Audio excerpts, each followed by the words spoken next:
இந்த தமிழ் வருடத்தில் மிதுன ராசி நேயர்களுக்கு எப்படி மேம் இருக்கும்? மிதுன ராசி அன்பர்களுக்கு மிக சிறப்பான ஆண்டுன்னே சொல்லலாம்.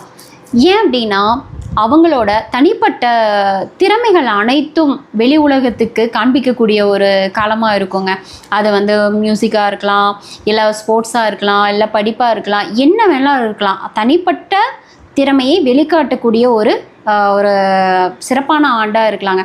அதே மாதிரி என்ன ஒரு முயற்சிகளில் ஈடுபட்டாலும், ஆல்ரெடி நான் ஒரு வீடு கட்டிகிட்டு இருந்தேன், அது ஸ்டாப் ஆகி நிற்கிது அப்படிங்கிறவங்களுக்கு வந்து திருப்பி அதே வேலையை ஆரம்பித்து நல்லபடியாக முடிக்கக்கூடிய ஒரு காலமாக இருக்கணும்.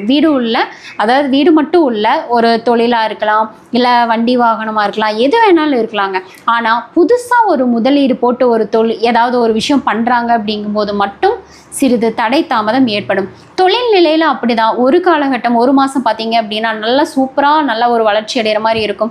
இன்னொரு மாதம் பார்த்தீங்க அப்படின்னா ரொம்ப டவுனாக இருக்கும். இதில் மட்டும் கொஞ்சம் பொறுமையாக நிதானமாக கொண்டுட்டு போயிட்டீங்க அப்படின்னா இந்த வருட காலம் சிறப்பான ஒரு காலமாக இருக்குங்க.